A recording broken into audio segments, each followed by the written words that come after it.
Man, how short am I? A blind woman just told me I'm short. So we had a conversation for a few moments, and as we wrapped up, this young woman who was blind, she couldn't see, she said to me, you know, I thought you'd be a lot taller. I said, what? And she said, your voice, it's not coming from up here, but it's coming from down here. And I said, oh. And one of my students who was with me, he said, isn't that remarkable? She's blind and she could tell how short you are. She didn't need eyes to see. Do you understand? And sometimes we take the most simplistic level of understanding because all we're seeing is what it is that we see, but we're not getting to the depth of certain realities. How you see people is not indicative of who they are. But how you see people will tell you a lot about yourself.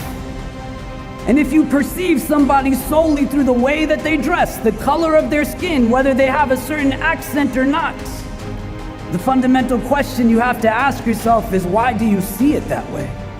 Your organs of sensory perception, they are not limited to the eyes that you see with, the ears that you hear with, the tongues that you taste with, the hands that you touch with, even the minds that you think with. But you have a primary organ of cognition that will synthesize all of this information as it goes into you in various ways.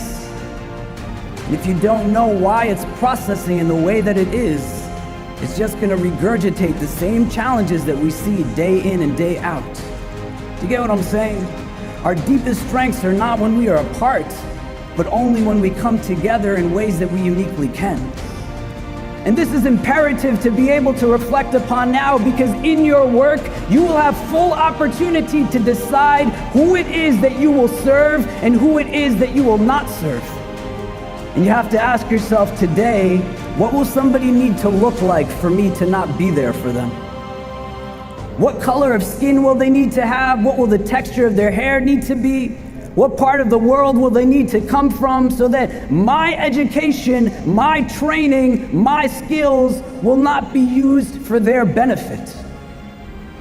What allows for the perpetration of hate and bigotry in this world? Because for certain battles to be won, those battles have to take place in the first place.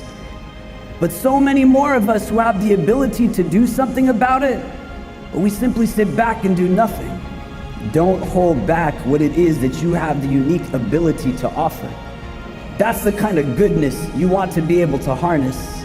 Today, make an affirmation that your growth as you move forward on every tomorrow that you see will not be by understanding the other only through preconceived ideas and notions, but you will learn the stories of those that are different from you by actually being with them.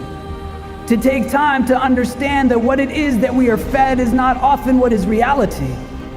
And the gain will not be only for those that will benefit from your presence, but your perspectives will broaden in ways that you can't even imagine. May you be protected always from hearts that are not humble, tongues that are not wise, and eyes that have forgotten how to cry. You might be the only one that is standing when everyone else is seated. You might be the only one that is speaking when everyone else is silent. But you might be that critical voice, that critical body that ignites what is needed for everyone else to get going. Go forward and be the reason that people have hope in this world.